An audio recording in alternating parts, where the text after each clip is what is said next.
give up. The EU is facing collapse when the end of the Eurozone in the near future. The European Central Bank, ECB's first chief economist warned the whole euro project is unworkable in its current form, unearthed reports reveal. The US economy has recovered the ground lost during the pandemic. Meanwhile, China is producing more now than before the first outbreak of COVID-19. Even Britain, which had one of the worst outbreaks of the virus and facing all the headwinds from leaving the EU, is staging one of the most rapid recoveries in its history. On the other hand, the Eurozone appears once again to be the weakest link of the global economy. According to Financial Columnist, it could be years before it claws back to 2019 levels of production and output. He wrote, "Growth figures last week were disappointing. True, the zone is growing, but at a far slower pace than the rest of the world. Overall, the zone expanded by just 2% in the second quarter. Italy was the best of its major economies, at 2.7%, while Germany managed to eke out 1.5% growth for the quarter, below expectations, and hardly making up for the 2.1% fall in the first 3 months of the year. Overall, the IMF expects the zone to expand by only 4.6% in 2021, after a 6.5% fall last year. When will it get back to its pre-pandemic level of production? No one really knows. At the current rate, it will be a while. As many fear the gloomy outlook could mean the end of the Eurozone in the near future, a warning the founding architect of the monetary union has resurfaced. In 2016, Professor Otmar Issing, the European Central Bank, ECB's first chief economist and a towering figure in the construction of the single currency, claimed the whole euro project is unworkable in its current form.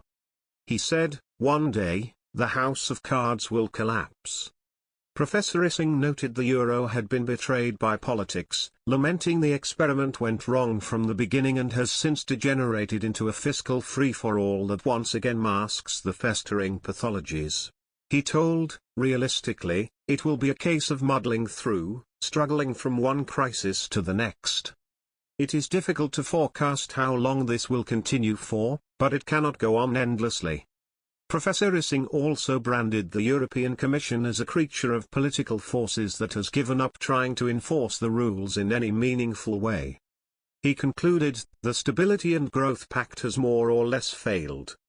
Market discipline is done away with by ECB interventions. So there is no fiscal control mechanism from markets or politics. This has all the elements to bring disaster for monetary union. Former President of the European Commission and one of the main architects of the euro Jacques Delors echoed Professor Issing's claims in an interview with the Daily Telegraph in 2011. Mr. Delors argued the errors made when the euro was created had effectively doomed the single currency to the debt crisis. He said the lack of central powers to coordinate economic policies allowed countries, such as Italy and Greece, to run up unsustainable debt. He also stated the debt crisis did not stem from the single currency itself, but from a fault in execution by political leaders who chose to turn a blind eye to the fundamental weaknesses and imbalances of member states' economies.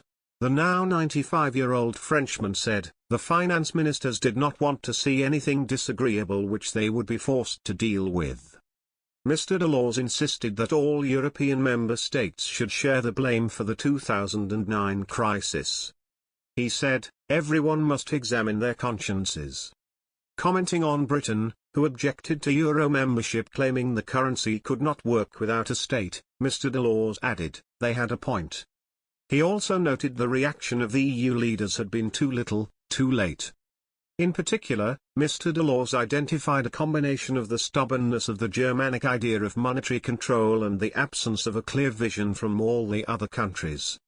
In the late 80s, Mr. Delors' plan was indeed received with high levels of skepticism by Britain and, in 1990, Margaret Thatcher's government proposed an alternative to the French politicians' full monetary union. According to a report of the time, then Chancellor of the Exchequer John Major announced the plan in a speech to German businessmen. It was envisaged that the currency, called the hard ECU, would be used initially by businesses and tourists and managed by a new European Monetary Fund, EMF. According to a 2015 report by economist at Capital Economics, John Fellon, the hard ECU would have been less economically and politically damaging than the euro.